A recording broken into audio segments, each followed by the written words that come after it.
Hola, buenas tardes a todos. En un momento empezamos.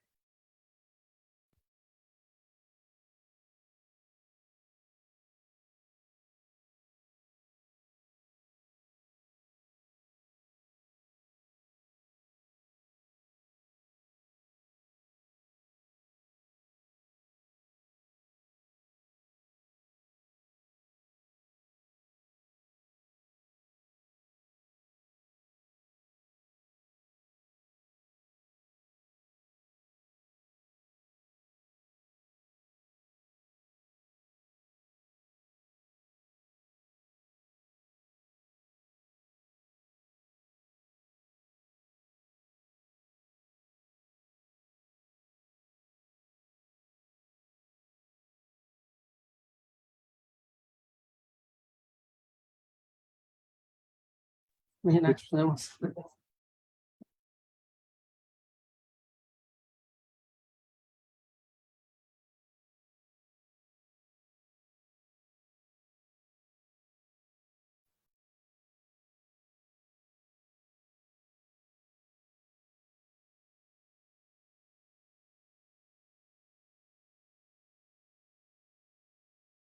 Hola, buenas tardes a todos. Licenciada Cintia, es un gusto saludarle. ¿Quiere hacer el uso de la palabra o empezamos?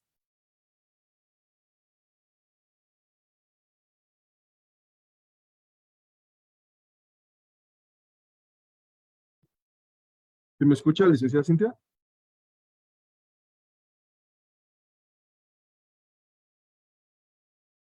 ¿Los demás me escuchan?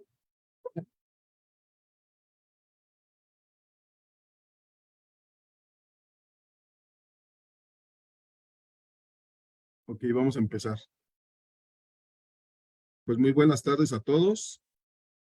Es un gusto volverlos a tener en esta sesión del Diplomado en Ciencias Forenses con énfasis en búsqueda de personas desaparecidas. Debido a que el día viernes, por necesidades de fuerza mayor y labores del docente, tuvimos que suspender la sesión. Nos es grato verlos conectados en las diversas plataformas para seguir capacitándose y fortalecer nuestra intención de acercar a ustedes temas de especialidad de la investigación criminalística y en general forense. Saludamos a la licenciada Cintia Ramírez, que ella es la responsable del diplomado. Agradecemos a Vanessa Ortiz, auxiliar en criminalística en nuestra institución. El día de hoy se tratará de cubrir nuestra 13ª y 14ª sesión. Continuamos con el tema fosas clandestinas, búsqueda, prospección, excavación y recuperación. Para ello nos complace tener nuevamente a nuestro docente, el licenciado José Manuel Guzmán Amador, en esta capacitación, el cual nos va a compartir de su conocimiento en este tema, de quien el día jueves mencionamos su hoja de vida. Agradecemos al profesor José Manuel su valioso tiempo y su importante participación en esta ocasión, esperando que todos podamos aprovechar la información que hoy nos será compartida. Recuerden que deben estar al pendiente de la sesión, ya que enviaremos el link para que se puedan registrar. Si tienen dudas, pueden hacer uso del chat o si quieren hacer uso del micrófono, deberán levantar la mano para habilitarlo. Sin más, profesor, les cedemos el micrófono y la pantalla. Podemos comenzar. Adelante.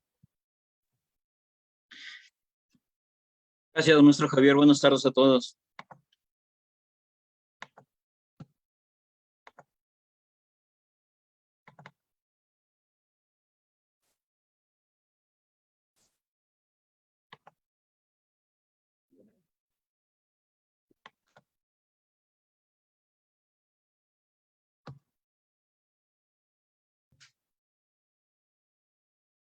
¿Sí se ve la presentación?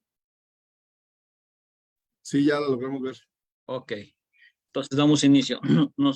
Recuerden, voy a mantener apagada mi cámara porque como vieron está fallando. No sé por qué, pero bueno, mientras se escuche con eso. Como vimos la sesión pasada, el uso de la sonda T, nos quedamos que era una varilla corrugada de aproximadamente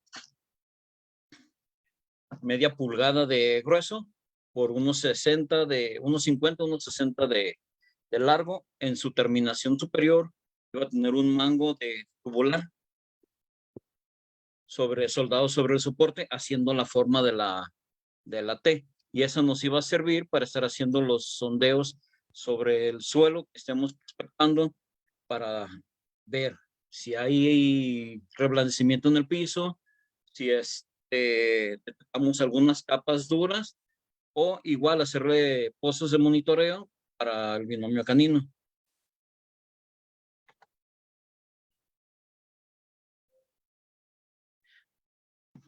Aquí tenemos una muestra, un pequeño video de cómo se utiliza la sonda T.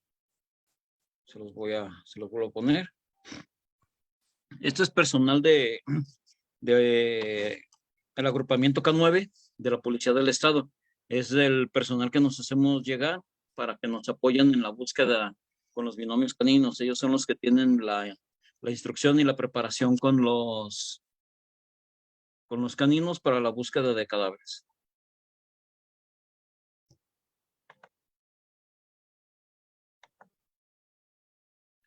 Se fijan, carga un poco el peso para poderla enterrar sobre la tierra. Allí ya no bajó más la varilla, nos dio una dureza en el piso. El moverla hacia los lados y darle esos giros es por si hay algo que lo esté atorando, es romperlo o tratar de abrir más el hoyo, el agujero de sondeo, para que introduzca su nariz por ahí o arrime su nariz ahí el perrito. Esta es otra toma de otra prospección. Si se fijan, ahí la varilla se fue completa. Fue casi todo lo que se hundió.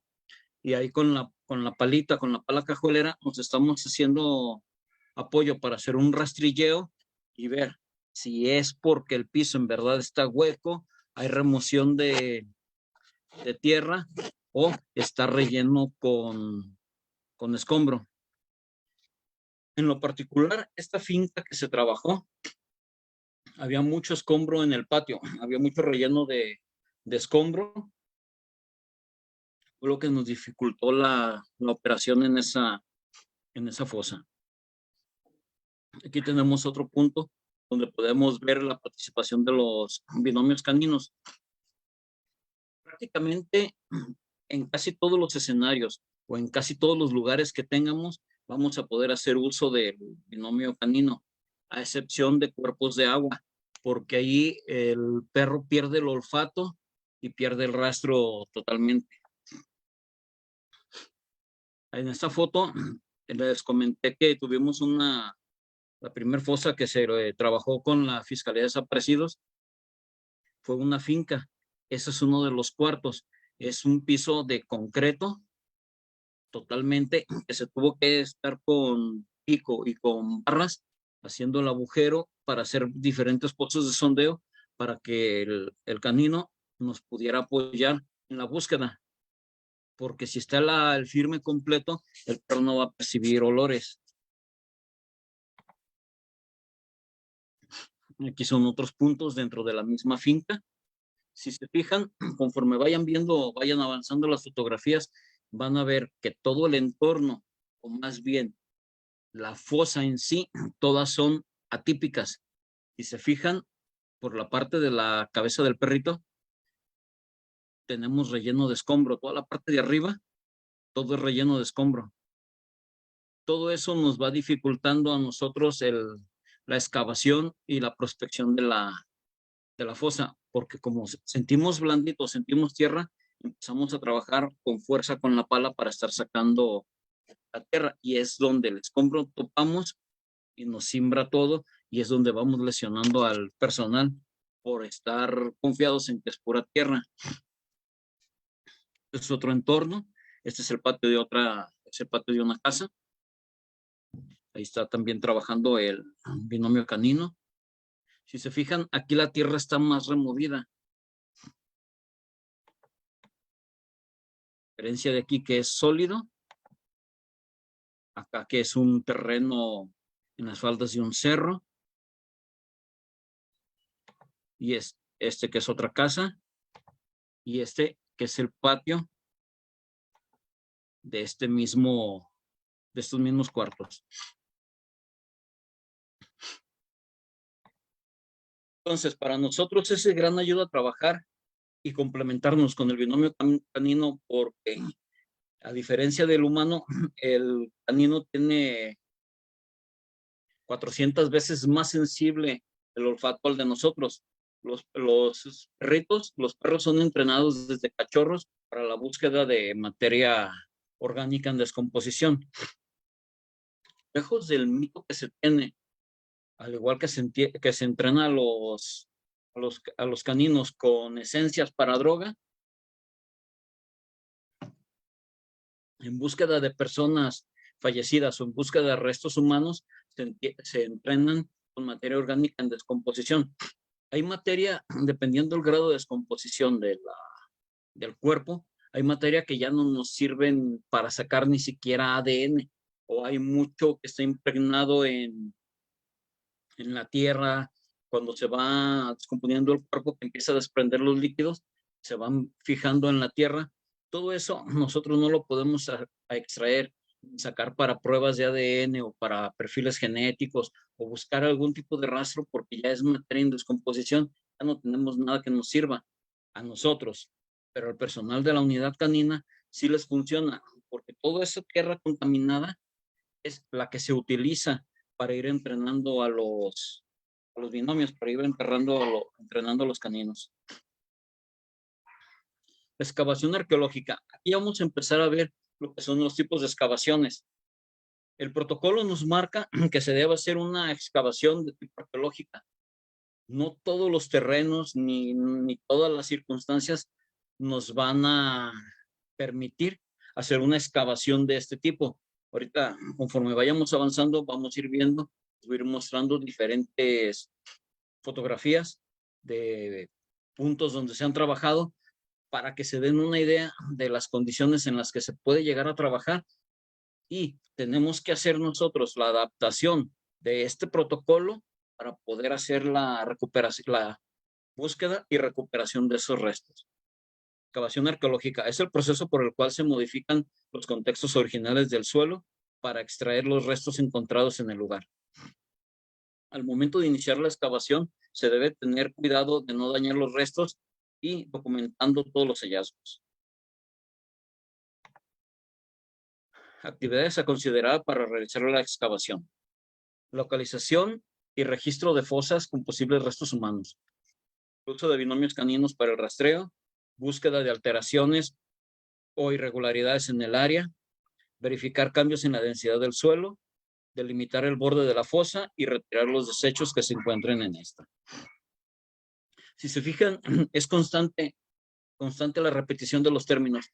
Es una y otra vez lo que se está repitiendo, porque se busca que quede bien grabado, que todo se documente, que todo quede bien asentado, porque a la hora de que nuestro actuar, la localización de la fosa y la recuperación de los restos humanos, llegue esa carpeta a judicializarse por un mal proceso, por una mala documentación, por un mal uso o implementación de alguna herramienta, todo eso se nos puede venir abajo el asunto. No se puede judicializar, podemos incurrir en responsabilidad.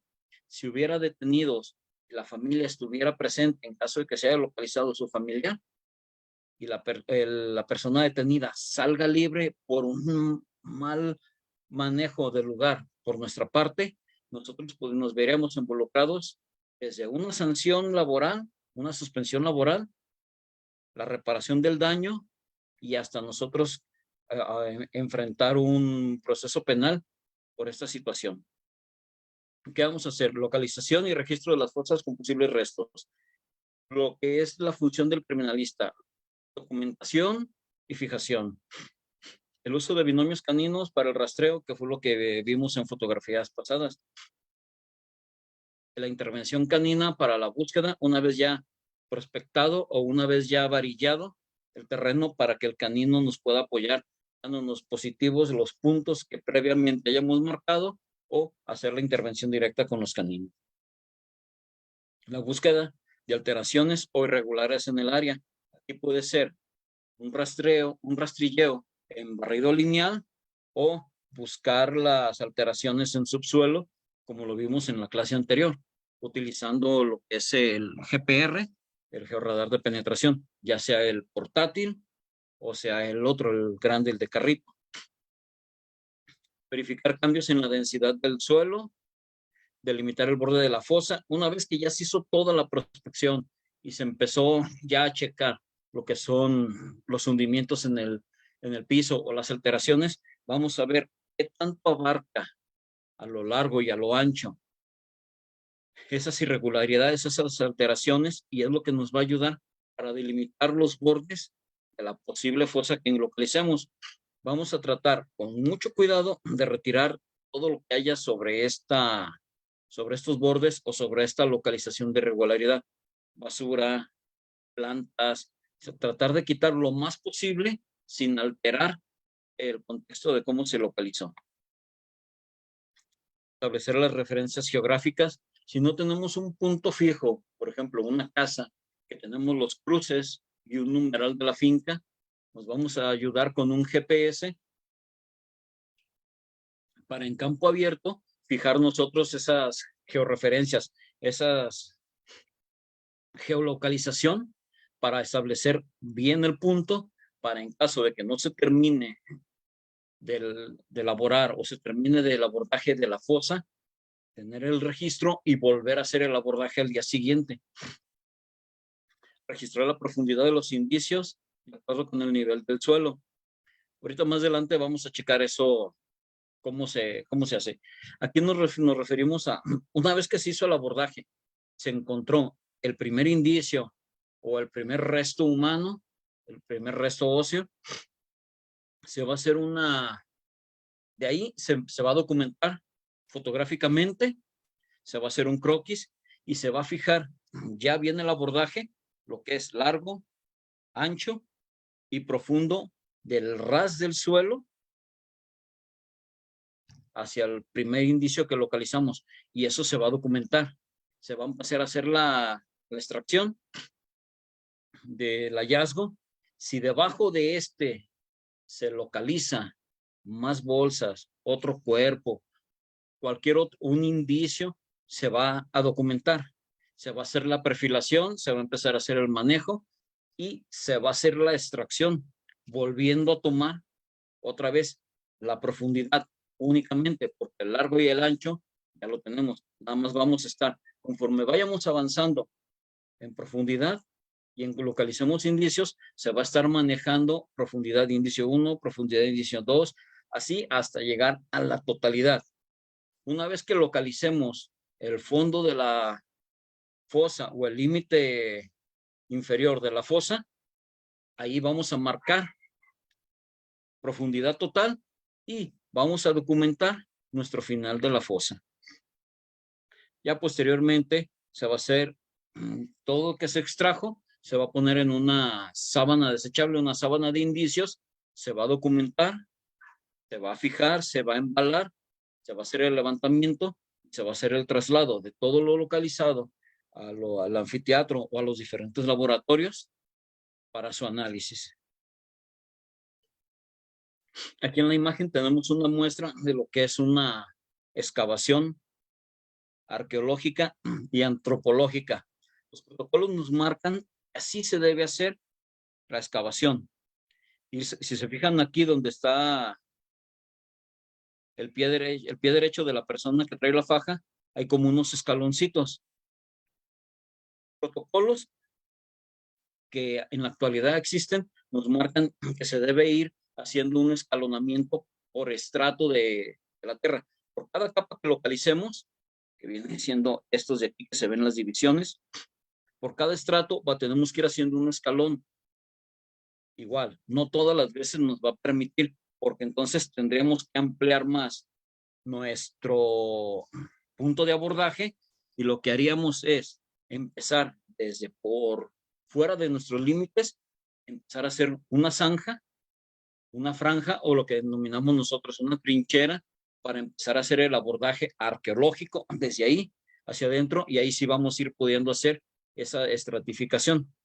Una vez que se localizó el resto óseo, el segmento anatómico, el cuerpo completo o bolsas, se tiene que hacer la perfilación para que se vea en su totalidad el hallazgo. Se va a tratar de limpiar lo más que se pueda de tierra siempre y cuando sobre el hallazgo no tengamos indicios. De ahí hacia abajo se va a ir perfilando, como está aquí en los esqueletos, en las extremidades inferiores y en las extremidades superiores, para ver la profundidad que tiene. La intención del protocolo es manejar lo más que se pueda excavación alrededor para que nuestro indicio sea lo menos comprometido al hacer la extracción y que sea, si es una bolsa, en la que yo lo agarre y la tenga que levantar sin hacer mucho esfuerzo para poder hacer esa extracción, y que sobre la base de sustentación donde estaba esa bolsa me quede la figura, y eso lo voy a documentar. Y aquí vamos a ver, lo anterior fue un abordaje arqueológico. Aquí vamos a empezar a ver el abordaje antropológico.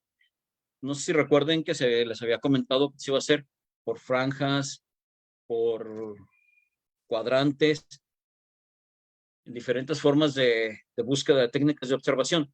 Una vez que se localizó la totalidad del terreno, se va a empezar a delimitar a través de una retícula.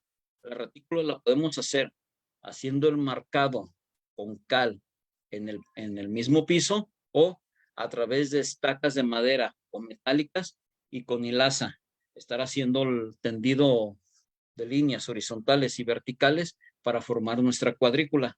En cada unión de cuadrícula vamos a ir poniendo una estaca para delimitar nuestro cuadrante. Y nuestro abordaje va a ser cuadrante por cuadrante.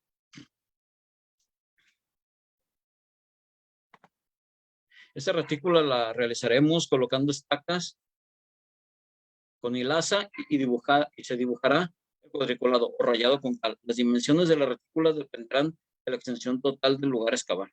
Como les comentaba, puede ser desde 1 metro, 1 metro por 1 metro, hasta 3, 4 metros por 4 metros, o dependiendo, si es un terreno muy amplio, entonces voy a empezar a hacer mi abordaje, en vez de hacerlo por cuadrantes, lo voy a empezar a hacer por franjas. Franja 1, franja 2, franja 3. Y todo lo que salga en esa franja se va a documentar como punto de recuperación 1, punto de recuperación 2, dependiendo de los puntos de recuperación que le salga, se van a ir marcando así. Va a ser punto de recuperación franja 1, punto de recuperación 2, franja 1, hasta que terminemos la totalidad de la franja para poder pasar a hacer el abordaje en la siguiente franja.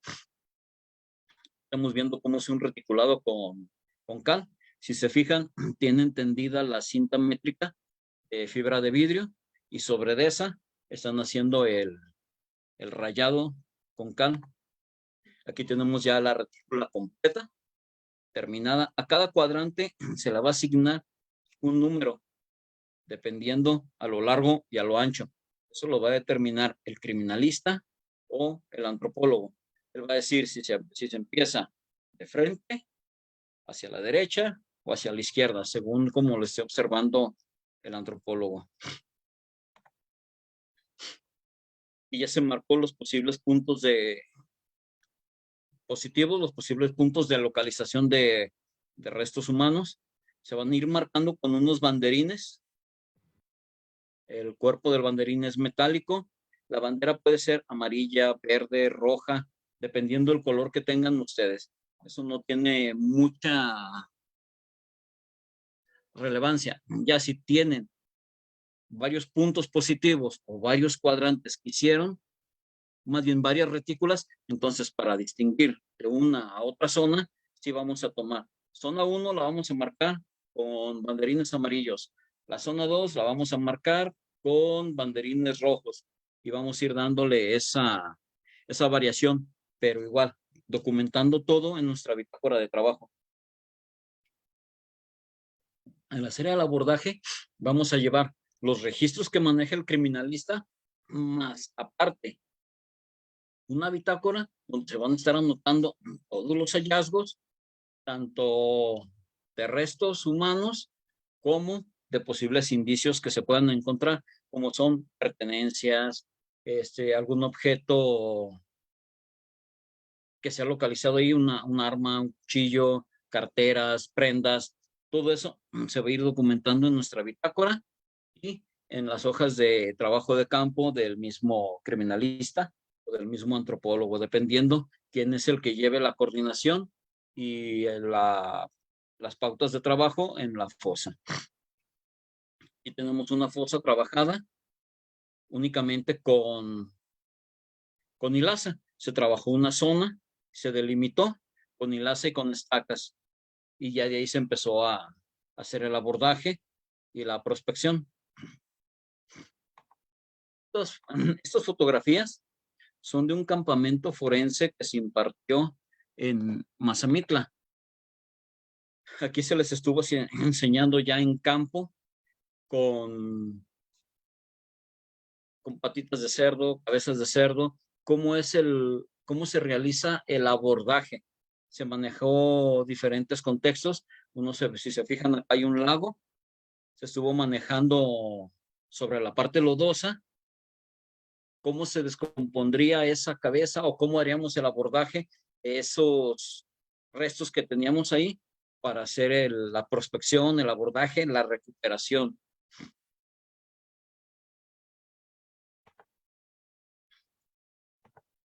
Este terreno, atendiendo lo que nos preguntaban en la clase pasada, ese terreno tenía características arcillosas. El terreno ya estaba húmedo, pero más tendiente a seco, y se nos dificultaba la búsqueda porque eran piedras de barro lo que estábamos sacando en la parte de arriba. Abajo se mantenía más húmedo, nos costaba trabajo. Al meter la pala, estábamos sacando placas de lodo y se nos dificulta el abordaje, que era lo que les comentaba. Esto se trabajó a mano. En situaciones así, el abordaje se hace con maquinaria pesada, cuidando nada más el no dañar los restos. Esta es parte de la fosa que les mostré, donde estaba trabajando el binomio canino en un cuarto. Este es a un lado del cuarto ese. Se fijan, el espacio donde se está excavando es lo único que nos marcaba como terreno blando y lo que nos marcaba el GPR portátil, donde había una alteración en el subsuelo. Todo lo demás era relleno de escombros, era basura, era un terreno ya más compactado, más duro, que no nos permitía con las palas trabajar. Aquí estamos trabajando conjunto Policía Investigadora, Instituto Jalisciense de Ciencias Forenses y Protección Civil.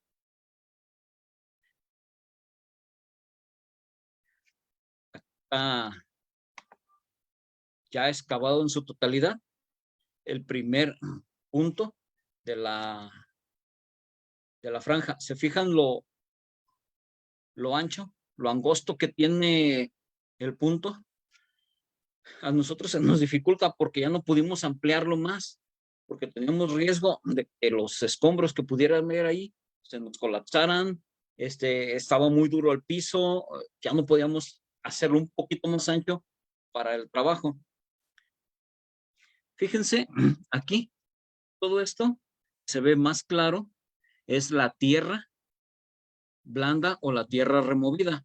Esto más oscuro ya son los estratos naturales de la tierra. Si se fijan sobre este pedazo de muro que está a la derecha, pueden ver la tonalidad de color igual que el de acá abajo.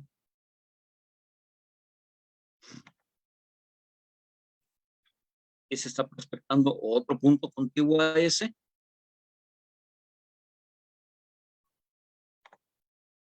Este es visto desde arriba, el punto anterior. Si se fijan, todo el relleno de escombro que hay, y de este lado lo firme del piso. Y aquí está lo que les comentaba, la estratificación. Aquí está escalonado hacia donde está el cuerpo. Aquí esta parte de abajo se puede ver donde está la sombra que trae la cámara, el celular en la mano. El piso ya es el firme, es un piso ya más duro, que tiene la misma tonalidad que esta parte. Ahí nos indica que el piso ya es el final de la fosa. ¿Cómo vamos a saber, aparte de que lo vamos a sentir duro, de que ya no vamos a poder excavar. Vamos a tener dos formas de confirmar que ya es el final de la fosa. Una, con la misma varilla T, vamos a tratar de meterla y hacer más fuerza para sumirla. Si no ingresa más de 5 centímetros de la punta, señal de que ya llegamos al fondo. Otra, por gravedad, los líquidos, al entrar en descomposición, los líquidos del cuerpo tienden a ir hacia abajo. Al acumularse en la tierra, aparte de impregnar la tierra, van a formar un hongo, un tipo moho entre blanco o negruzco, dependiendo la consistencia del piso, lo que tengamos, el tipo de tierra que hay en el piso, pero ese hongo nos va a indicar que ya está ahí, bajó el líquido, que ya de ahí ya no pudo penetrar. Entonces ahí vamos a delimitar nuestro final de la fosa. Si ya no podemos entrar hacia abajo, vamos a hacer un raspado superficial a quitar ese moho, ese hongo, y vamos a ver la consistencia del piso. Si nos da una tonalidad café como la de los muros que tenemos a los lados, entonces ya tenemos nuestro final de la fosa. A esa altura se va a documentar nuestro final de hallazgos. Aquí están los abordajes de que se puede hacer con pala. Aquí está la barra. Si se fijan, aquí está parte del muro. Aquí les comentaba que el muro a veces nos iba a indicar, o íbamos a buscar también marcas de herramienta. Si se fijan, estas marcas que están aquí son marcas más viejas de las que pudimos hacer nosotros. Aquí nos indica esto, que esa fosa, aquí ya no pudieron escarbar más hacia adelante ellos, porque ya se les presentó dureza o firmeza en ese muro. Entonces empezaron a buscar hacia los lados. Si se fijan, todo el contorno de ese muro hasta acá abajo, hacia donde está la pala, sigue siendo el mismo. No hay alteraciones, tiene las mismas características.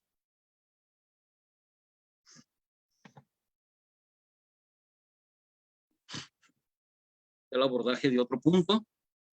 Si se fijan, aquí la tierra nos está marcando el límite de la fosa. La misma fosa nos va a ir marcando sus límites, porque ya no se pudo avanzar, porque ya estaba en más dureza. Si se fijan, también esto es acumulación de escombros. Aquí se aprecia visto desde otro punto, ese mismo punto de abordaje. Si se fijan, aquí de este lado está ya los límites de la fosa y nos va marcando las diferencias que hay entre capa y capa y el escombro o el desecho que hay. Esta parte de aquí que se ve blanqueosa es el cráneo de una persona, de uno de los restos humanos que localizamos ahí. Ahí está ya delimitada. Si se fijan, lo que les comentaba con el abordaje, aquí nos dio espacio para hacer una intervención más amplia. Estamos 2 personas en el interior. Se hizo la limpieza parcial y si se fijan, está totalmente delimitado el contorno del cuerpo, que es lo que nos marca el protocolo, hacer la delimitación de ese hallazgo.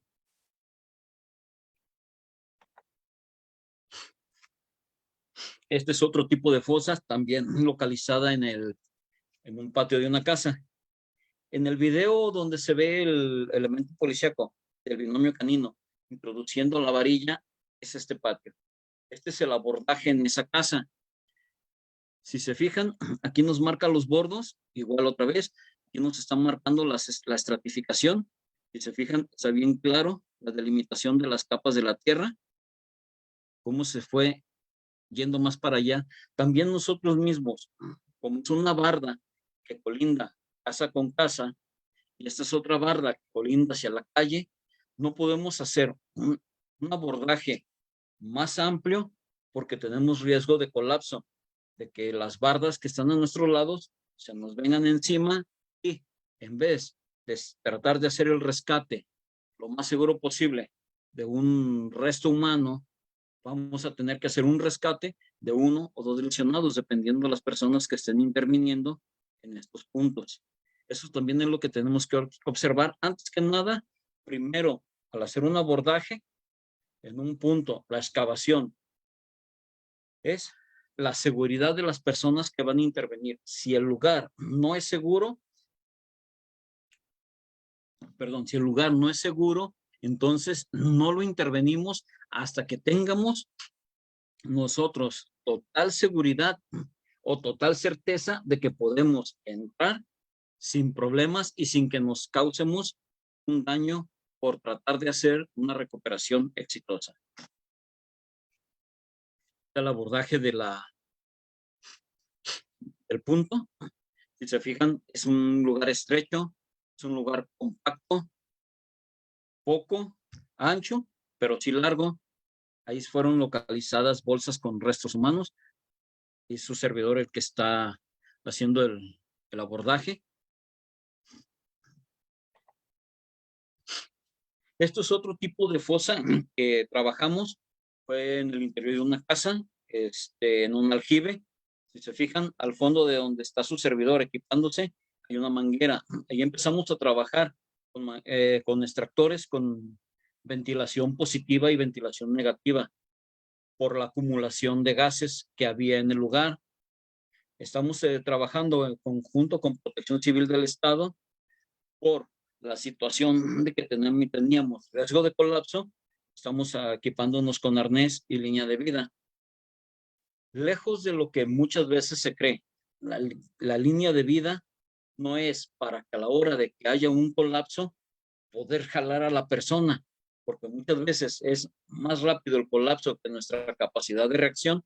Entonces, la línea de vida nos va a servir que esté atada al interviniente para saber en el momento de intervenir dónde quedó el cuerpo en caso de que pase tiempo y no se pueda rescatar y la persona haya fallecido, poder saber dónde quedó el cuerpo para hacer el rescate, o si el colapso no está muy grande o no está muy comprometido la persona, entonces saber hacia dónde vamos a hacer el abordaje mediante esa línea de vida, mediante esa cuerda. Aquí está el punto de intervención. Si se fijan, bajamos en escalera, aquí está la escalera, tenemos los apuntalamientos por el riesgo de colapso que había. Esto que está aquí abajo es agua, cal y materia orgánica en descomposición. Es donde les comenté yo que teníamos la acumulación de amoníaco, 20 partículas por millón de amoníaco. Por eso traemos la máscara full face o cara completa con filtros especiales de amoníaco. El elemento que está aquí atrás, que trae un objetito en la mano, ese es el de CIAPA con el explosímetro. Él era el que desde arriba nos está monitoreando los niveles tanto de oxígeno como monóxido de carbono, ozono y amoníaco. Era el que nos estaba avisando. Está subiendo el nivel, va para afuera y tenemos que salir inmediato. Todo esto aquí, entre todo este montón de agua, cal, lodo, todo lo que hay bolsas esa bolsa ya se terminó de procesar. Había bolsas con restos humanos, incluso dentro de la misma agua había restos ya totalmente en reducción esquelética. Entonces fue mucho batallar porque no nada más era hacer el abordaje aquí. Nosotros estábamos sacando con cubetas agua de ese punto para que otros compañeros, con ayuda de aspersores manuales, estar lavando esa agua para búsqueda de huesos, costillas, dientes, cortejos, falanges. O sea, no nada más es la extracción simple del cuerpo, no. Si lo tenemos en reducción ósea, hay que empezar a buscar. De esa forma, en caso de que tengamos una reducción ósea en nivel tierra, entonces nos vamos a hacer llegar discernidores. Si nosotros localizamos las primeras partes en reducción esquelética o reducción ósea total, lo que vamos a hacer es entonces hacernos llegar en ese momento de cernidores y empezar con cuidado de estar cirniendo tierra para tratar de sacar o de recuperar la mayor cantidad de huesos pequeños que son tanto de los empeines, perdón, de los pies y de las manos. Aquí si se fijan, esta es la cochera, perdón, es la sala de ese cuarto. Este es acá donde se ven las mangueras, es donde está el tubo. Este es un agujero que hicimos arriba, por eso se ve luz. Hicimos un tragaluz para hacernos llegar de la alimentación positiva, de la ventilación positiva y negativa. Este es el punto de recuperación. Así fue como se empezó a trabajar en la finca. Era una finca de 2 plantas. Fue tanto el cúmulo de amoníaco, tanto el problema para trabajar, que la casa terminó así. Tuvimos que hacer la demolición completa de la finca para poder trabajar sin riesgo. Su servidor tuvo sangrado nasal y presión arterial alta por la acumulación de amoníaco, por intoxicación de amoníaco, por la saturación de los filtros. El antropólogo que estaba trabajando, haciendo el abordaje después de mí, se le bajó la presión, tuvo mareos y casi se desmayó. Tuvo que llegar una ambulancia para hacernos el abordaje y estarnos dando oxigenoterapia y darnos medicamento para restabilizarnos. Entonces, en base a eso y a los riesgos de colapso que había, se optó por extender una medida al juez y decirle que por el riesgo que había de colapso estructural y el riesgo que no se podía hacer recuperar, ni darle un destino final, ni un trato digno a las personas ahí fallecidas, se tenía que demoler la casa. Se demolió. Si se fijan, esto es todo lo que teníamos abordado. Nosotros lo empezamos a abordar desde este puntal. Todo esto lo fuimos bajando. El pozo se hizo hasta el total, hasta el final del pozo, donde se cerró totalmente la fosa, se hizo de 6,5 metros de profundidad. De todo esto que hemos estado hablando, ¿alguna duda, alguna pregunta, algún comentario? ¿O continuamos? Buenas tardes, profesor. Buenas tardes. Cintia Nava tiene una duda. Dice, ¿cuántos cuerpos encontraron en esa casa? En esa casa se localizaron 42 cuerpos. Si se fijan, no nada más era el tiro del aljibe. Ahí donde está mi cabeza, donde está el puntal, en un pozo.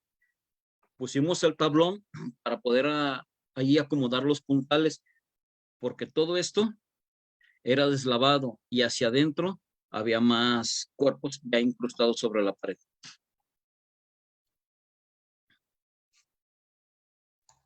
Mark Esquiventu pregunta, cuando se hacen la retícula, maestro, ¿es que ya se tiene identificado el lugar o es la forma de búsqueda que utiliza? No, ya tienes identificado el lugar y aparte es tu forma de realizar una búsqueda ya concentrada, aparte de los puntos positivos que ya tienes. Es como si fuera tu guía para empezar a trabajar.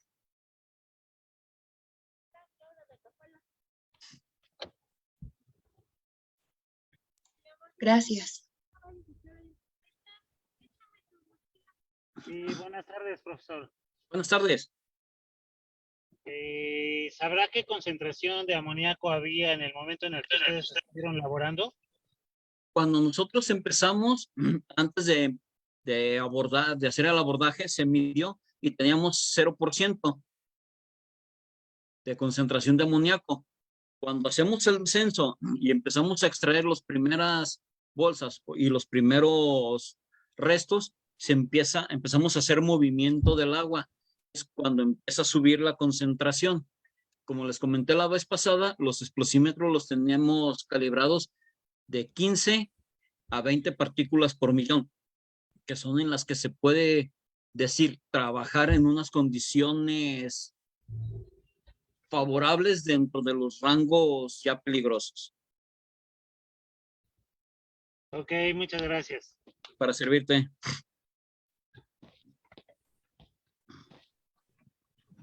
Buenas tardes, doctor. Buenas tardes.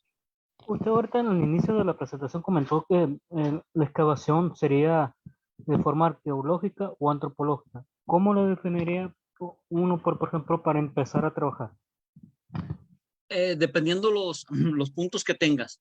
Si tienes una fosa, como por ejemplo la que les mostré al principio, como un hallazgo arqueológico que tú tengas o que te comenten que ahí, pues, aparte de que era una fosa clandestina, es una fosa clandestina, que había restos de un panteón ancestral o que había culturas asentadas ahí, entonces tu abordaje lo vas a empezar a hacer arqueológico, porque vas a buscar, aparte de tus personas fallecidas, vas a encontrarte, perdón, vestigios arqueológicos. Ahí tiene que hacer el abordaje directo y la búsqueda el antropólogo, haciendo la búsqueda ya definida por zanjas o por puntos de recuperación, para él empezar a ver en qué punto está lo que son los cuerpos y en qué punto están los vestigios arqueológicos.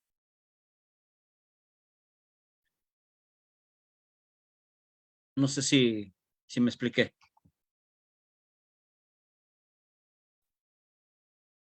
Buenas tardes, profesor. Buenas tardes. Tengo una pregunta, mire, para el caso de la excavación, quién la inicia la excavación? ¿El criminalista o se hace trabajo en equipos o solicita ayuda de terceras personas? Puede solicitar por parte, nosotros en un principio solicitamos el apoyo por parte de la Secretaría de Infraestructura y Obra Pública, con la gente de ellos, de las cuadrillas, que se encargan de la albañilería, todo eso, nos apoyamos con ellos.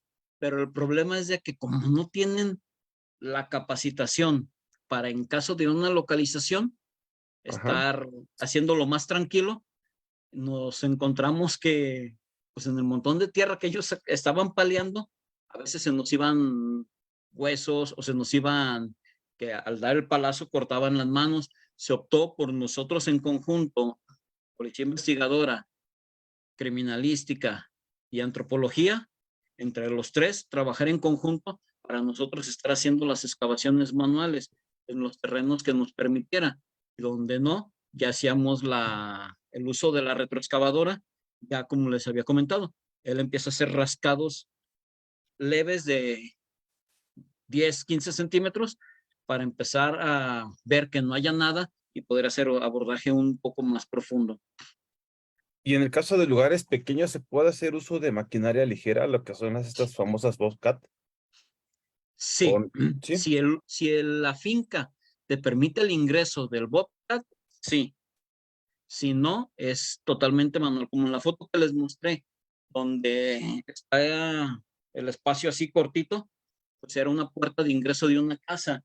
No cabía el Bobcat, que a final de cuentas se pidió permiso por un domicilio de un lado, que era un estacionamiento, se tumbó la barda y se terminó tumbando la finca porque a mano, como fue la primera fosa, no contamos con herramienta. Se tuvo que rentar herramienta pesada para tumbar esa finca y ver que debajo de los cuartos no hubiera nada. Ok, perfecto, muchas gracias. Sí, de nada.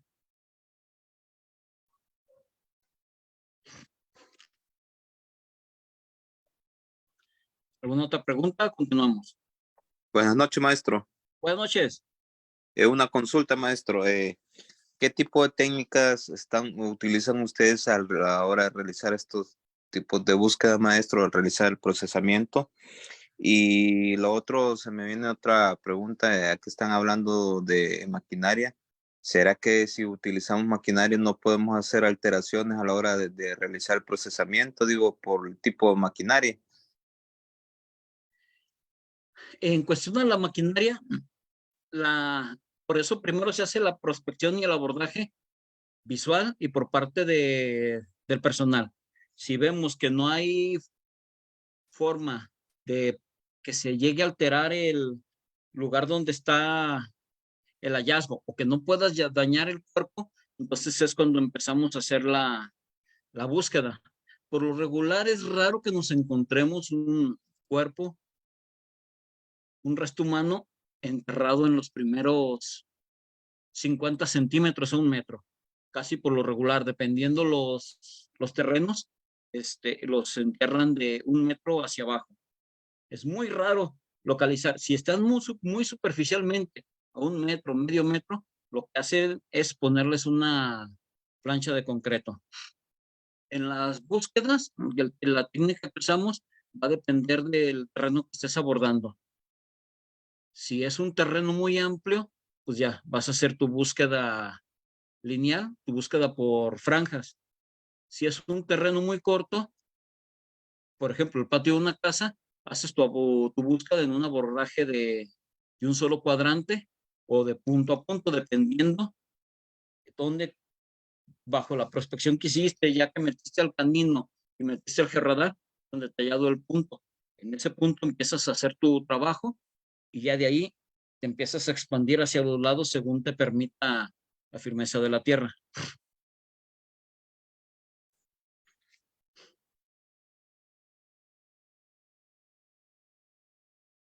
No sé si quedó respondido o te surgió otra duda o todo bien. Sí, maestro, me quedó claro. Tengo otra pregunta, maestro. Dime.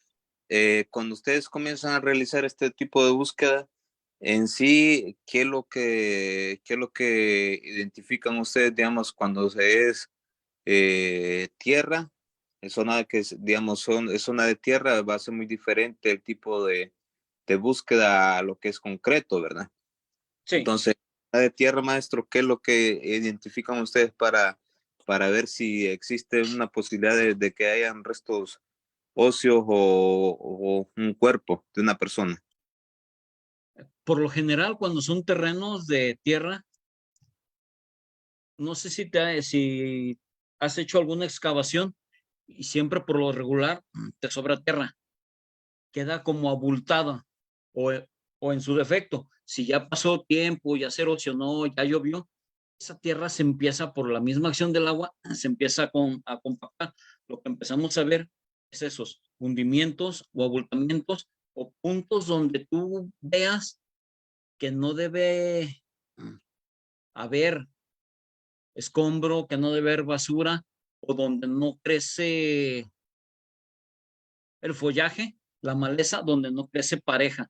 Son puntos que te van a ir dando. Puedes apoyar con fotografías aéreas de satélite de la zona, del día que tú estás haciendo tu prospección, y irte al histórico en días antes o en meses antes, cómo está, si hay alguna diferencia y en qué puntos, y te puede servir como una referencia o como un norte para empezar a buscar sobre esos puntos y de ahí partir.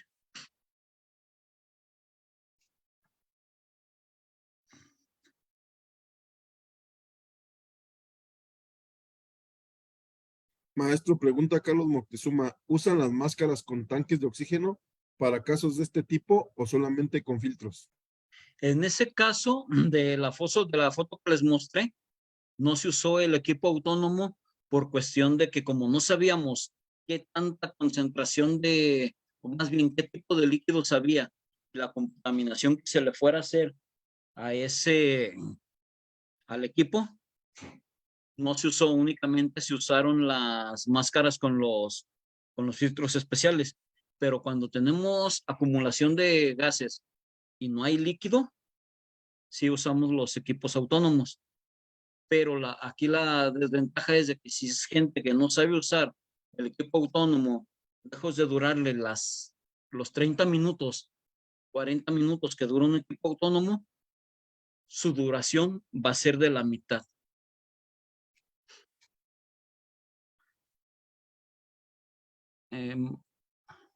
Maestro, Hey, sí, maestro, perdón, sí me quedó claro, y sí, mi persona realiza algunas excavaciones, ¿verdad? Como le digo, respeto a cada quien el tipo de métodos que utilizamos, En mi caso, pues utilizamos también, como le llamamos, técnicas no invasivas en mi país. Y pues también lo que usted comentaba, muy cierto, ¿verdad? Lo que se busca es lo que nosotros en mi país le llamamos silueta o matriz, que es la identificación, lo que decíamos, ¿va? El movimiento, la tierra, la vegetación, todo eso. Y también agregar un poquito ahí, maestro, está muy interesante su tema. A veces tenemos que tener en cuenta, ¿verdad? El tiempo que ha pasado, ¿verdad? De ver la geografía del lugar, como usted lo mencionaba también, maestro. Muy amable. Para servirte. Por ahí tenía levantada la mano Esquiventus. Él es el que acaba de hablar, maestro. Ok. Entonces, ¿no tenemos más preguntas? ¿Continuamos? Sí, Parece que no, ¿verdad? no, ya no hay. Ok. Entonces, vamos a ver lo que es la estratificación del suelo. Por lo tanto, les he venido comentando y platicando de las capas de la tierra. La estratificación del suelo es la forma en la cual los sedimentos del suelo se acumulan en capas. La formación del suelo es un proceso que dura millones de años. Los suelos estratificados están compuestos de capas visibles de sedimento que pueden medir desde pocos milímetros hasta varios cientos de metros de espesor. Causas de la estratificación del suelo. Las capas o estratos quedan marcados a la vista debido al resultado de los cambios en la textura o la composición del material durante su depósito. Esta exposición de los estratos también puede deberse a las pausas producidas en la deposición de los diferentes materiales o en los cambios de su composición o textura. Características de los horizontes y perfiles. Les vamos a llamar horizontes a cada capa que veamos, a cada estrato. Cada división de capa se le va a llamar horizonte y al conjunto de todos esos horizontes, al estrato completo, le vamos a llamar perfil. Cada perfil va a estar compuesto al menos por 4 horizontes numerados de arriba hacia abajo. El horizonte de lavado va a ser el que está siempre expuesto a la erosión y al lavado por la lluvia. Este se va a componer de materia orgánica, porosa, organismos vivos y minerales, restos de hojas, ramas, hongos, y su color es parduzco. El horizonte de precipitación posee arcillas y presenta tonalidades rojizas por sus compuestos férricos. Asimismo, contiene trazos de roca alterada y material orgánico proveniente del primer perfil. Horizonte subsuelo. Está constituido por material rocoso fragmentado en distintas porciones, sometido a procesos de meteorización o descomposición de la roca en partes más pequeñas de forma física o química. Y el último horizonte, que es el que les comentaba, aquí en Jalisco lo conocemos como tepetate, que viene siendo la roca madre u original. Es un material rocoso sobre el cual se sustenta el suelo. Está compuesto de elementos inorgánicos de origen volcánicos, sedimentarios y granos de origen petrológico. Aquí tenemos una muestra de lo que vendría siendo esos horizontes, esa perfilación, esa estratificación de la tierra que tenemos en la capa más alta o en la capa cero, lo que es la capa orgánica, o el humus, que es donde vamos a tener las raíces de los árboles y casi la primer parte donde nos hace barrido, nos hace lavado la lluvia, lo que el aire va erosionando, toda esa primer capa. La segunda capa, la capa A, que es la capa de lavado, la capa arcillosa, ahí es donde vamos a encontrar pilla, barro, arena, o sea, una tierra con una característica rojiza, pero así como granulosa, unos gránulos grandes, como piedra, como si fuera tipo grava, pero de colores rojizos. La capa B, que es la capa de acumulación, Ya esta es una arena fina y gruesa. Las diferentes grosores se van a dar debido a toda la filtración, tanto de agua, la descomposición de materia orgánica, los roces por los movimientos de estas capas, de la capa A y de la capa B, de la capa A y de la capa 0, perdón, van a ir juntándose y yendo a acumularse hacia abajo.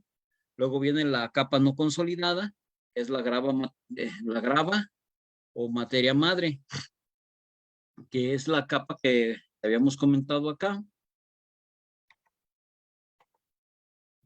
que es la que está constituida por material rocoso fragmentado en distintas porciones, partes más pequeñas, de forma que han sido descompuestas de forma física o química. Y al último, la capa R, que es la de la roca madre o conocida como tepetate, que es la base, es la base del suelo. Tenemos dos tipos de suelo. El suelo tipo Podzol, que es más frecuente, es el más frecuente del mundo en regiones templadas, húmedas, bajo cubierto forestal, forestales extensas, abundantes precipitaciones. Si se fijan, del 0 al medio metro, vamos a tener lo que son hojas, ramas, materia orgánica en descomposición, arcillas silíceas y lavadas. Todo esto es lo que se tiene, que es el movimiento del aire, es la lluvia, el trabajo de la mano del hombre, todo eso es lo que se va a ir acumulando. En la capa B, que va del medio metro al metro, vamos a tener acumulación de óxido de aluminio en esa capa, que es donde vamos a encontrar lo que es la materia arcillosa o las piedras tipo volcánica.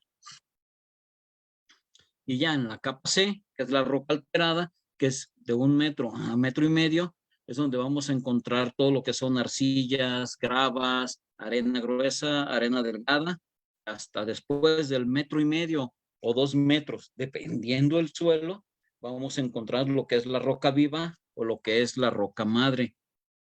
Este es en el suelo tipo Podzol. En el suelo tipo Chernosian es en regiones llanas con vegetaciones herbáceas y poca precipitación. En el primer medio metro vamos a tener la vegetación herbácea, arcillas ricas en materia orgánica.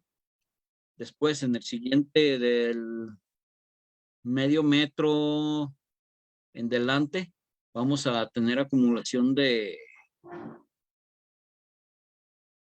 carbonato de calcio de color claro, que viene siendo aquí en Jalisco, en varias regiones de Jalisco, lo que conocemos como no sé si en otros, no sé cómo lo conozcan en otros países, pero aquí en México lo conocemos como la piedra Pómex. Es una piedra volcánica, pero en color arena porosa. Esta es la que vamos a encontrar en esa franja, en ese segundo horizonte. Vamos a encontrar acumulaciones de carbonato de calcio. Después, en la capa C, vamos a tener lo que es la roca alterada. Volvemos a lo mismo que en el piso anterior. Y después del metro en delante, 1,5 metros, vamos a tener lo que es la roca viva o la roca madre o el tepetate. Debemos tener en consideración que dependiendo los follajes que localicemos o que tengamos en la región donde vamos a trabajar, es como vamos a encontrar en descomposición o conservados los restos que estemos buscando. En un suelo totalmente desnudo, sin vegetación, nuestra temperatura se nos va a disparar a 43, va a ser más alta de 43.8 grados centígrados.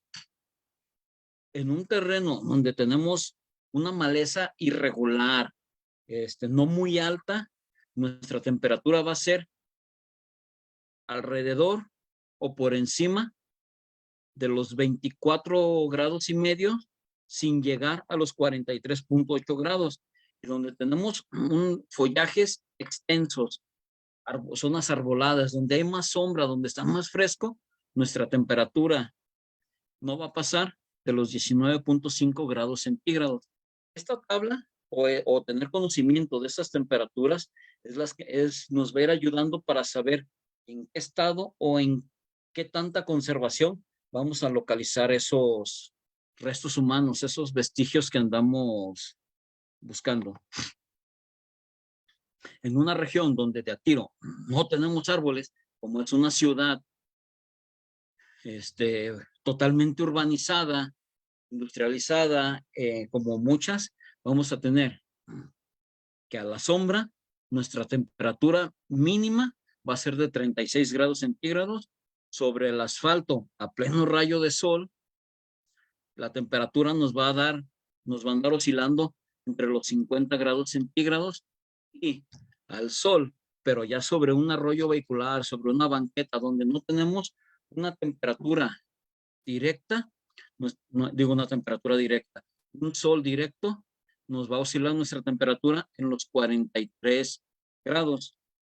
En cambio, en una región donde tenemos árboles, nos va a dar que la temperatura cerca del árbol o bajo el árbol va a ser de 18 grados a la sombra, pero sobre el arroyo vehicular va a ser de 20 grados, y sobre el arroyo vehicular, lo que es la temperatura del asfalto, la vamos a tener a 26 grados centígrados. No es que sobre las avenidas, sobre las calles, tengamos personas enterradas, sino que es simplemente como una referencia de las temperaturas que se manejan en una ciudad sin árboles, una ciudad urbanizada, a una ciudad arbolada, a un terreno totalmente despoblado, donde nuestro follaje, donde nuestra vegetación va a ser irregular.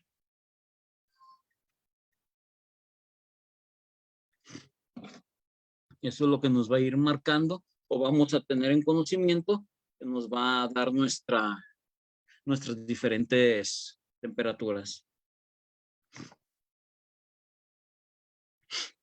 Ya una vez que terminamos el abordaje completo de la fosa, ya se hizo la prospección, se hizo el reticulado, se hizo la excavación, se definió todo. Vamos a pasar a la etapa del laboratorio. Aquí ya se procesó, se embaló, se documentó, se etiquetó y se trasladó todos esos hallazgos, todos esos restos humanos, se localizaron y se trasladaron al laboratorio. ¿Qué laboratorios van a intervenir? Principalmente, el primero que va a hacer su intervención es el CEMEFO, el Servicio Médico Forense, que es donde interviene medicina legal, que le van a hacer su protocolo de necropsia, le van a hacer su dictamen médico y sus causas de muerte. Y ahí el doctor, el médico legista, va a tomar muestras de diferentes tejidos, dependiendo el grado de descomposición en el que se encuentra nuestra persona, nuestro resto humano, y lo va a remitir a antropología, al laboratorio de antropología, al laboratorio de genética, o les va a llamar para que ellos pasen cada uno de esa área y haga lo respectivo.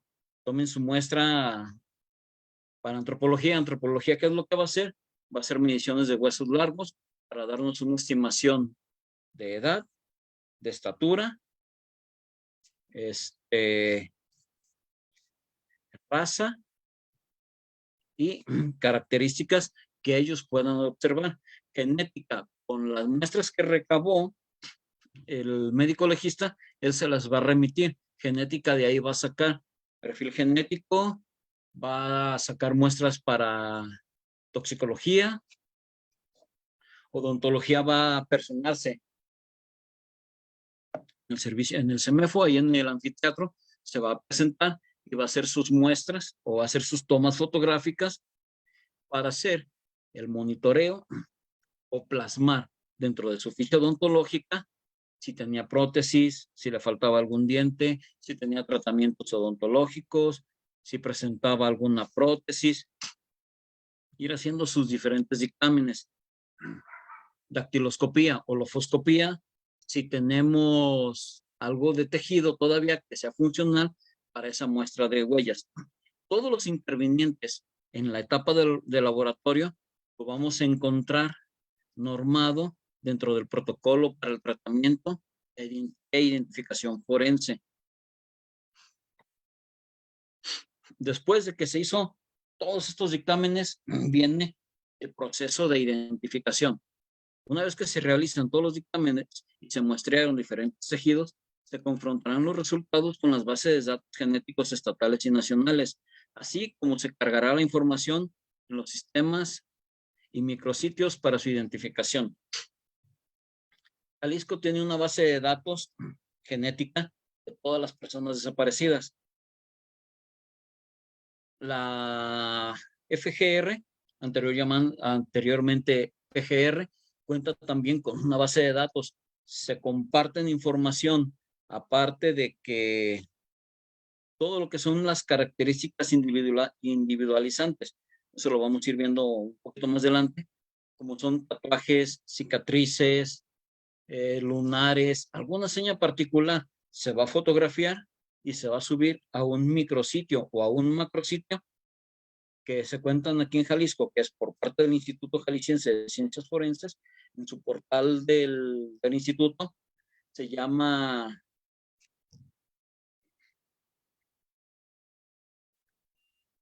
Sistema PFSI.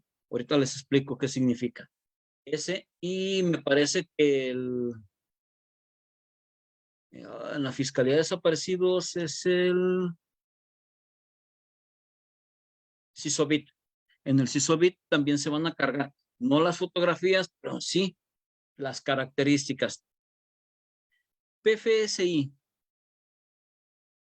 viene a raíz del 2018, si mal no recuerdo, una sentencia de la Corte Interamericana y aparte por una crisis forense que hubo aquí en Jalisco, que fue muy mencionada, muy conocida, resultó en una macro queja de la Comisión Nacional de Derechos Humanos, donde se acumularon tanto los cuerpos en el CEMEFO, no había refrigerador ya para trabajarlos, se optó por meterlos en unas cajas, se rentaron unas cajas refrigerantes y ahí se empezaron a depositar en lo que se les hacía su archivo básico.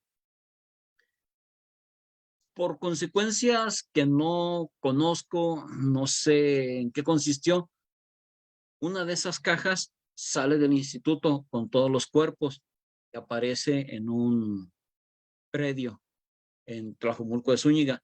La gente pues empezaron a reportar que olía sangre, que había sangre, que olía muerto. A la hora que se hace la intervención, resultan que eran cuerpos de CEMEFO. Se regresa esa caja y de ahí, a raíz de esa macro queja, antes se les llamaba NN masculino, NN femenino, o se les llamaba cadáveres.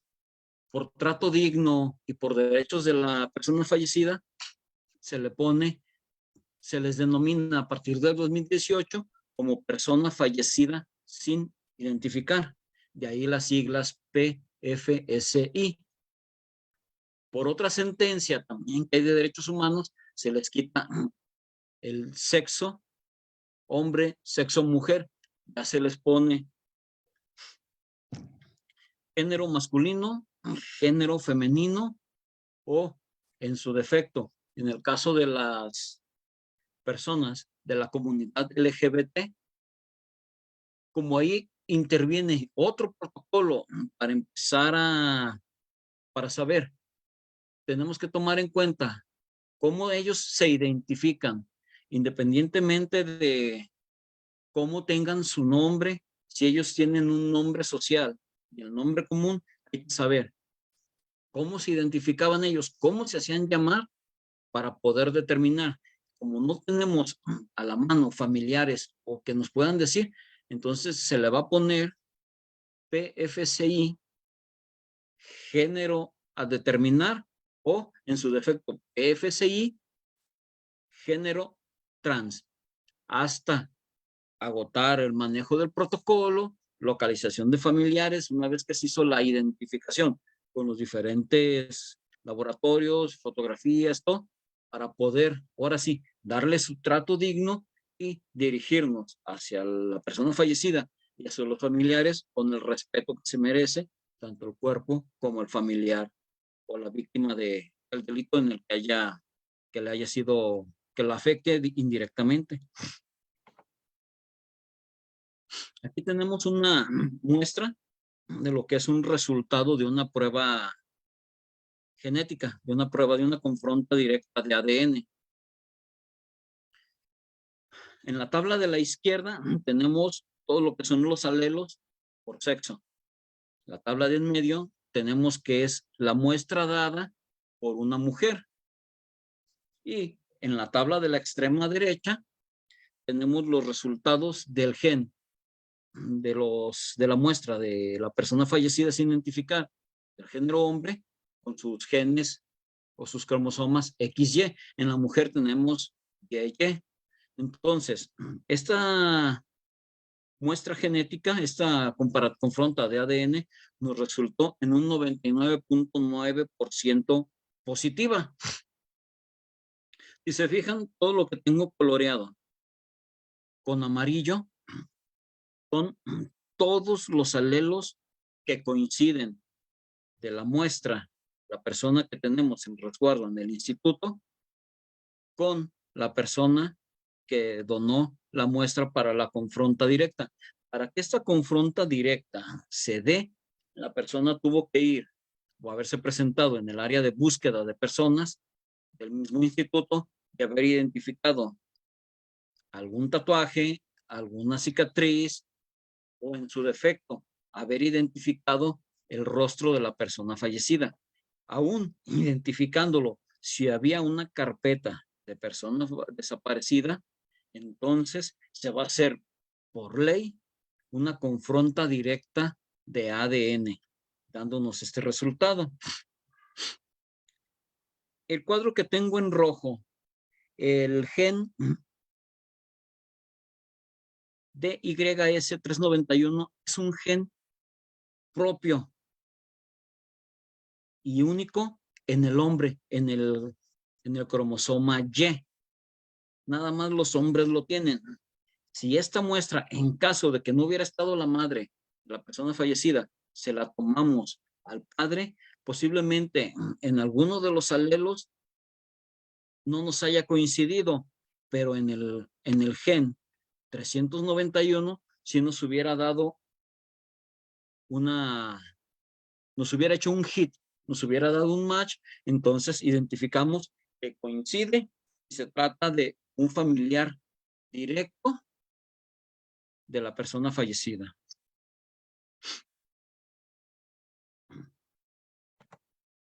Y tenemos otro de los sistemas que nos ayudan a hacer la identificación de las personas cuando tenemos tejido todavía o tenemos la piel para poder hacer la confronta.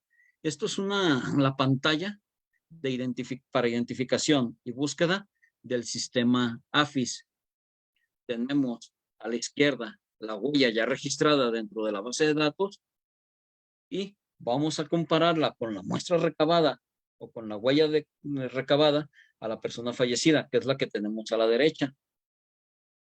Los puntos que están marcados con amarillo y verde son los puntos que nos dieron coincidencias, fueron los que nos hicieron hit.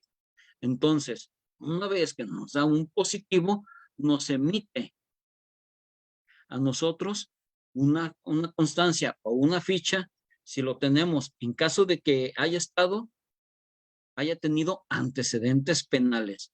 Nos va a emitir una ficha como esta, donde nos va a decir su nombre, el número de identificación personal, la dependencia que tomó esas huellas, la fecha de la persona fallecida, el domicilio, el registro, si fue una falta administrativa, si fue criminal o si fue detenido por el ejército o quien haya hecho ese registro, situación, si se encuentra liberado, preliberado o se encuentra todavía como PPL o ya falleció, y nos va a dar una clave de identificación que puede ser lo que el AFIS registra como código de identificación biométrica.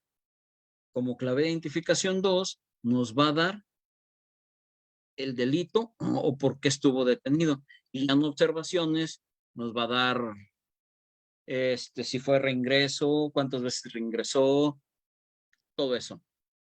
Esto nos lo va a arrojar por cada uno de los nombres que tenga esa persona.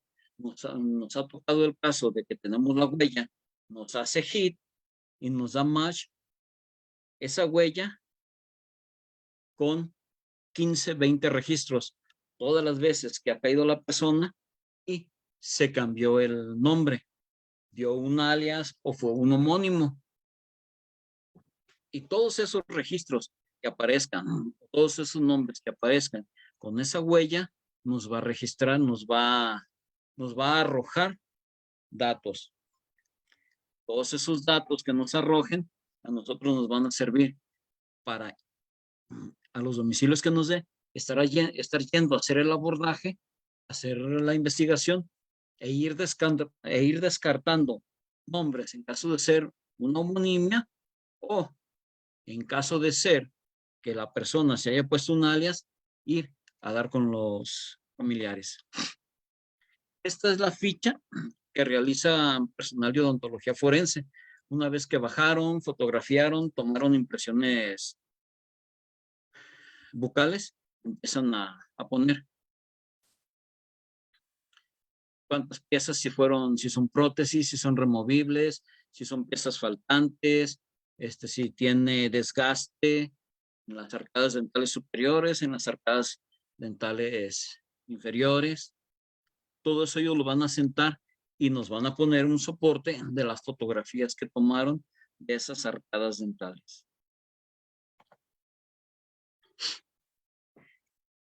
Ya una vez que se hizo todo esto, nos hicimos llegar de datos. Muchas veces cuando no tenemos estos datos por parte de AFIS, lo que el Ministerio Público hace es solicitar una conversión de imagen.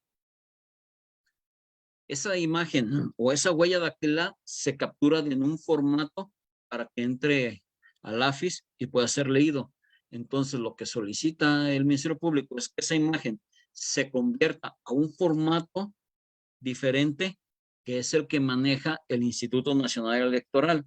Y en conjunto se le envían ese juego de cadactilar de la persona fallecida ya convertido a como ellos lo manejan, para ver si dentro de sus bases de datos nos diera algún positivo, nos hiciera un hit o nos diera un match de una persona y nos proporcione, en caso de que sea así, nos proporcione los demográficos. ¿Qué son los demográficos? El último registro que tuvo de una credencial de lector. En base a esos datos ya nosotros vemos si es local aquí dentro de Jalisco, nos movemos y empezamos a hacer ese rastreo, esa búsqueda. Muchas veces nos ha tocado que hemos ido a los domicilios y la persona ya no vive en el lugar, o ya se cambió, o no saben de él, y a veces se nos tarda un poquito más la búsqueda. Cuando son cuestión de otros estados, empezamos a hacer colaboraciones con ese estado, con las fiscalías, para ver si ellos pueden localizar al familiar, o si localizan al familiar, ponerlo en contacto con nosotros, para nosotros hacer el traslado trasladarnos hasta el estado donde se encuentra la familia, preguntar, mostrarle fotografías, en caso de que traiga tatuajes, mostrarle fotografías de los tatuajes o una fotografía del rostro que no se vea muy agresiva, que no se vea muy grotesca para no causar, lejos de una identificación, un daño emocional a los familiares. Ya que se hizo la contención, se hizo el trabajo y sale una identificación positiva, entonces se empieza a hacer la gestión para trasladarnos con la familia de regreso aquí al estado para que hagan la identificación positiva, soliciten la devolución del cuerpo de su familiar y ese familiar se ha trasladado para un destino final en ese estado donde fue localizada la familia.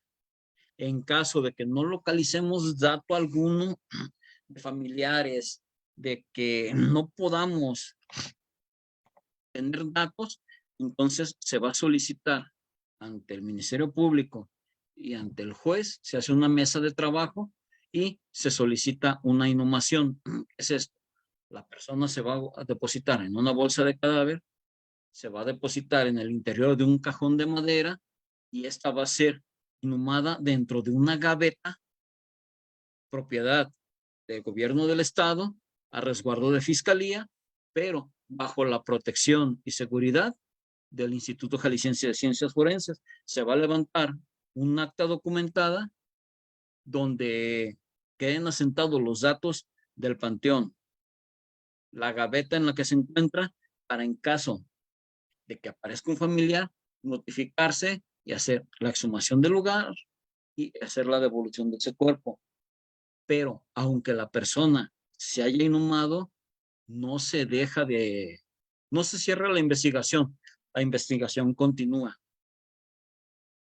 Esta etapa, la notificación de los resultados a los familiares, es la etapa más difícil que tenemos tanto la Comisión de Búsqueda, la Fiscalía Especializada en Desaparecidos y personal de la Policía Investigadora. Y no nada más creo que nosotros, sino creo que todos. El notificarle a un familiar que su familiar ya lo localizamos o que su familiar tuvo un accidente y falleció.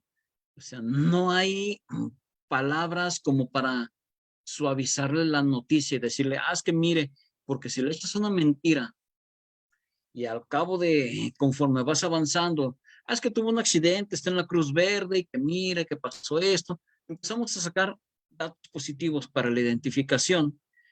Y al término de esa entrevista o al término de esa obtención de datos, le vas a mostrar la fotografía o le vas a mostrar el INE o los tatuajes y vamos a caer a lo mismo. Es que ¿sabe qué?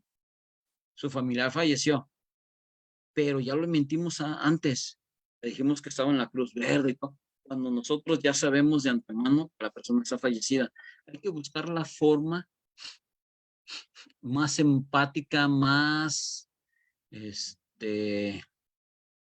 menos fuerte de decir que la persona, que su familiar falleció. Lo que se recomienda es que a la hora de hacer esta notificación, el policía investigador, el Ministerio Público o quien vaya a ir a dar esa noticia se haga acompañar de personal del área de psicología o del área de derechos humanos, tanto de la Fiscalía o de la Comisión, para hacer esa notificación y decir y dejarles a ellos, que son los especializados en contacto directo o más empáticos con la gente, para que den esa noticia que a nadie nos gusta y que es una noticia muy, muy fuerte de dar.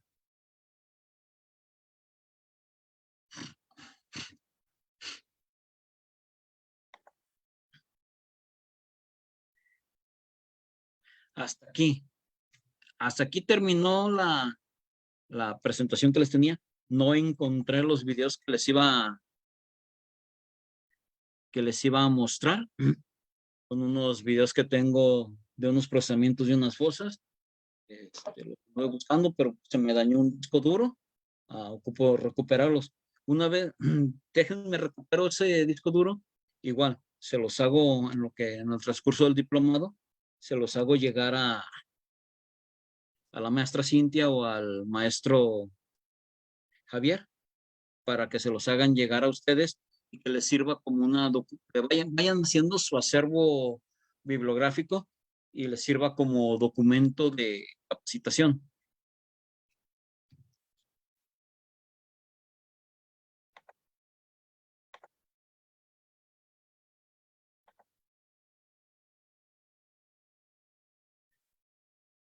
Sí, efectivamente, como dice Erika García, se maneja en el SIGI, que es es el sistema que nos da el número de carpetas de investigación aquí en Jalisco, aquí en la Fiscalía. Y en el CIABA es el sistema de almacenamiento de datos biométricos o de identificación, donde ellos van a registrar todos sus cuerpos por parte del Instituto Jalisciense.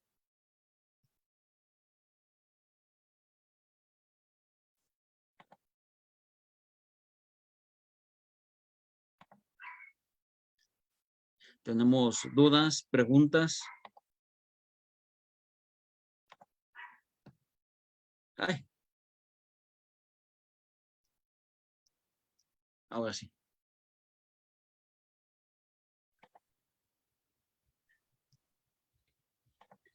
Sí, profesor, tengo una pregunta. Bueno, una Dime. duda. ¿Cómo se realiza la actividad de entrega digna de un cuerpo o de unos restos? ¿Quiénes participan y en qué consiste la participación? Bueno, ahí la entrega la hace directamente el Ministerio Público, que está asignado al Instituto Jalisciense de Ciencias Forenses y personal del instituto. Primero va a llegar al área de búsqueda de personas. Ahí le van a mostrar fotografías de todos los cuerpos que hay en el CEMEFO para que ella localice o trate de hacer la identificación. Una vez hecha la identificación, le van a dar una papeleta donde se encuentra el número de ID. El ID es el número de registro con el que se tiene el control de ese cuerpo o de esos restos humanos en el instituto. De ahí va a pasar con el Ministerio Público con una serie de documentos que ya previamente se le explicaron, que es acta de nacimiento de la persona que va a identificar, acta de nacimiento de la persona fallecida, IFE de la persona que va a identificar y una fotografía en vida de la persona. Va con el Ministerio Público, ahí se le va a tomar una declaración. Por lo general, el 90% de las muertes aquí son violentas. Se le va a leer, se le va a hacer su lectura de derechos de víctima ofendido, según el Código Nacional de Procedimientos Penales. Se le va a hacer su entrevista por parte del Ministerio Público y le va a otorgar 2 oficios. Uno que es donde le notifican al registro civil para que se emita el acta de defunción, y el otro es donde le informa al instituto que ese cuerpo ya fue identificado para que le otorguen la liberación de ese cuerpo. De ahí va a pasar al área de trabajo social, le van a hacer una serie de preguntas, van a hacer el llenado del certificado de función, va a pasar con su funeraria, van a hacer la identificación del cuerpo, dependiendo la causa de muerte, si está segmentado, se va a aplicar confronta directa de ADN. Si es una persona que tuvo carpeta de desaparición, se le va a hacer confronta directa de ADN. Son los intervinientes y los pasos a seguir para la identificación y la devolución, la entrega digna de ese cuerpo para su destino o su disposición final.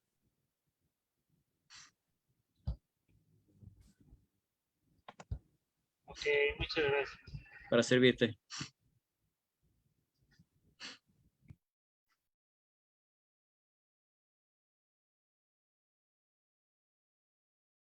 Voy a leer algunas preguntas, maestro. Sí. Dice, disculpe, ¿las medidas de la retícula se define por el área o ya son medidas definidas? No, la retícula la vas a definir tú, dependiendo lo ancho y largo de tu terreno, tú vas a hacer tus mediciones para que no te quede en una retícula ni muy corta ni muy larga. Tú vas a determinar, por eso les digo que lo muy chico puede ser de 1 metro por 1 metro y de ahí darle hacia arriba. Por lo regular, nosotros cuando hacemos el abordaje, las estamos marcando de 2 metros por 2 metros en delante. Pero todo depende del terreno que abordaste y las dimensiones del mismo. Ok, gracias, maestro. Déjeme ver. Um, bueno, son más que preguntas para nosotros. Pues le dejan, dice, buenas noches, ante todo reciban un cordial saludo desde Venezuela. Gracias. Buenas tardes, un afectuoso saludo desde Orizaba, Veracruz. Gracias igualmente. Saludos desde Querétaro. Desde Guadalajara, los saludan. César Ol dice, buenas tardes, excelencia ponencia. Gracias. Pedro II dice, excelente. La estratificación es la propiedad que tienen las rocas sedimentarias de disponerse en capas o estratos, uno sobre otro en cada secuencia vertical. La estratificación es un fenómeno ligado a la sedimentación. Los sedimentos se depositan sin interrupción en el fondo de las cuencas sedimentarias. Sí, eso es lo que, nada más que yo se lo resumí y ya fue como lo vamos a manejar, como se empieza a manejar el perfil completo, todo el estrato y ya los horizontes van a ser cada capa de sedimentos como lo mencionan, pero fue para hacer un poco más compacto y más entendible el tema.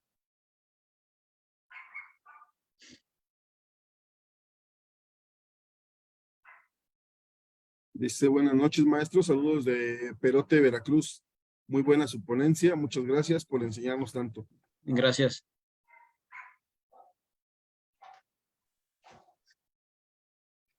Parece que es todo, maestro. Por ahí, ¿Alguien tiene una pregunta más? ¿O quiere usar el uso de la palabra? Gloria preguntaba algo, se me hace nomás que ya se me subió el mensaje. Gloria, a ver, la busco. Gloria Soria.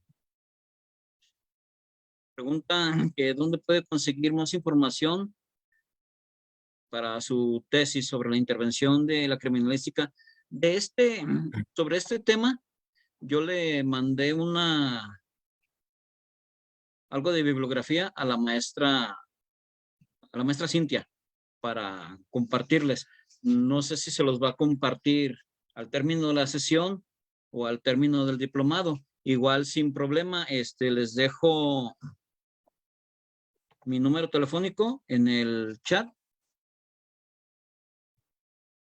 Se había acordado, profesor, que se iba a mandar todos los archivos al término del diplomado. Ok.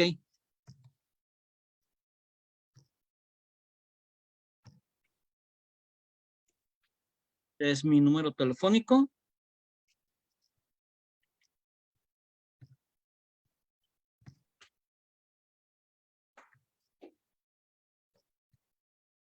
Y ese es mi correo. Quedo a sus órdenes para cualquier cosa.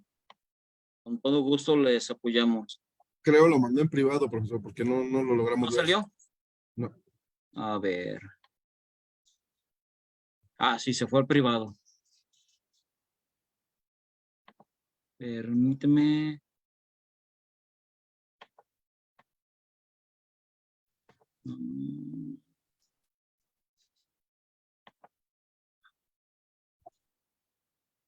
Ok. Te lo, te lo vuelvo a enviar.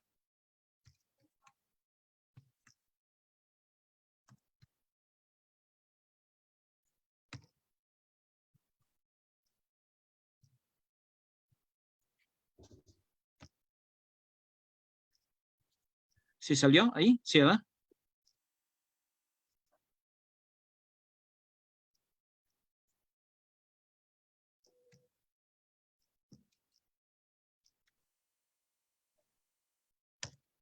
No, aún no se ve. ¿No? Como está fallando la lab, ya viste cómo se hace la cámara, por eso. Pero igual, si no lo mandamos, luego se los envío.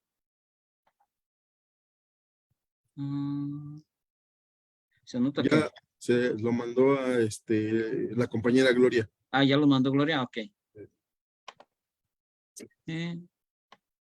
Teníamos otra pregunta, ahorita la vi. Sí, aquí la tengo. Ok.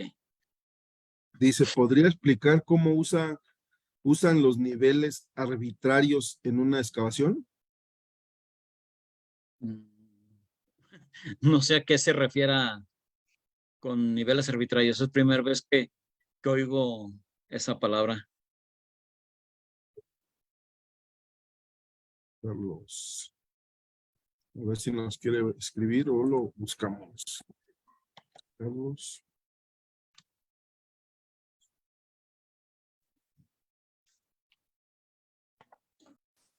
Disculpe, buenas. Gracias por la exposición. Muy Gracias. didáctica, muy didáctica. No, es que había leído sobre niveles arbitrarios relacionados con la estratigrafía, me parece. Eso no me queda muy claro. Quería saber. Déjame te lo checo. Sí, por favor. Gracias. Porque nunca lo había visto, nunca lo había oído yo dentro de lo que tengo trabajando en fosas y en estratificaciones. No me había tocado oír de ese tema, pero igual me comprometo Excelente. a buscarlo y resolverle sus dudas sin problema. Sí, por favor. Gracias, profesor. Gracias. Sí, de nada.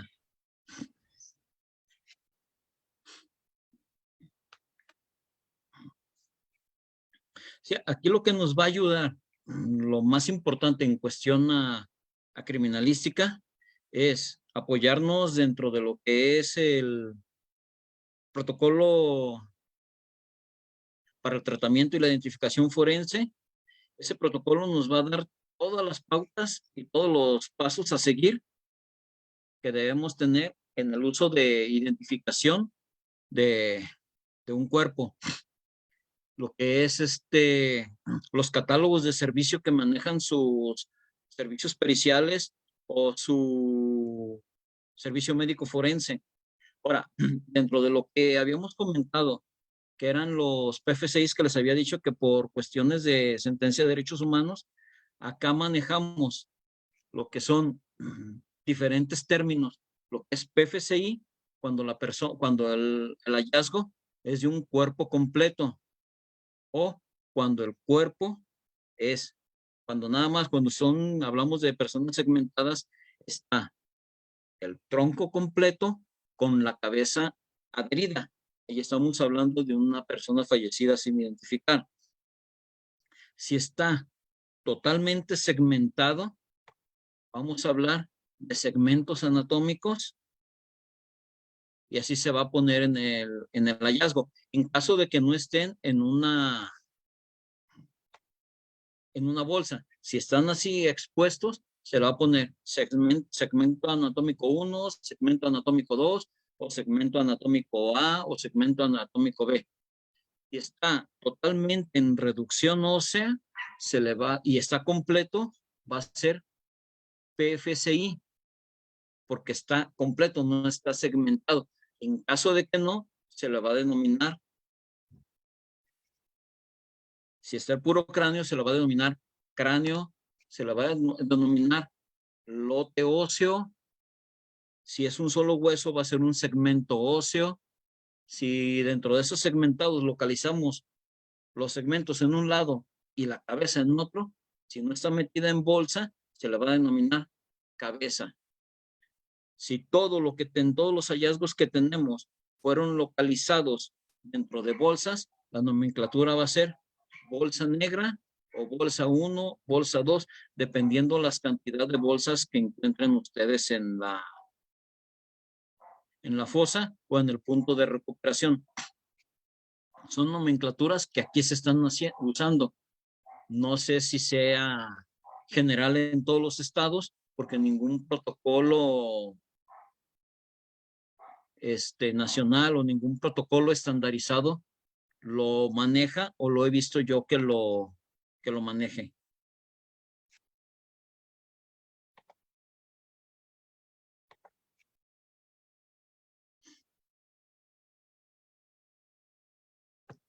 Creo, profesor, que ahora sí ya son todas las preguntas. Y no tenemos manitos levantadas tampoco, ¿verdad? No, ya no. Vamos a proceder a cerrar la sesión. Pues nada nos queda más que agradecerle, profesor José Manuel, por su Estamos para servirles. tiempo. Fue una sesión con participación y mucha retroalimentación de su parte. En este momento enviaremos al chat el enlace para que se puedan registrar. Les recordamos que queda abierto por las 24 horas para que no tengan problemas. En agradecimiento al tema que nos compartió y por su tiempo y disposición de sumarse a este temario de capacitación, extendemos con mucho respeto este reconocimiento, el cual ya le hicimos llegar a su correo electrónico. Gracias. Agradecemos mucho su participación por el tema tan relevante que ha tratado con gran profesionalismo y conocimiento del tema. Agradecemos a todos los asistentes que envían sus solicitaciones al chat.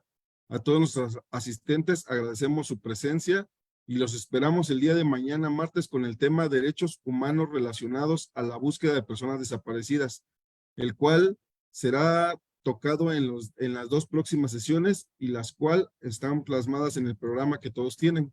Pasen buenas noches, gracias a todos. Y si alguien tiene dudas, puede esperarse a preguntarlas, porque me preguntan que algunos no están en el grupo de WhatsApp y si tienen algunas otras dudas, pues aquí pueden manifestarlas. Gracias, profesor. Gracias. No me queda más que agradecer a la licenciada Cintia, a la maestra Cintia, a usted, maestro Javier, y a todos los asistentes por el apoyo, la confianza, y estamos a sus órdenes. Lástima que la cámara me está fallando un montón y no podemos vernos bien, pero estamos a la orden, estamos para apoyarlos en lo que se requiera. Gracias, maestro.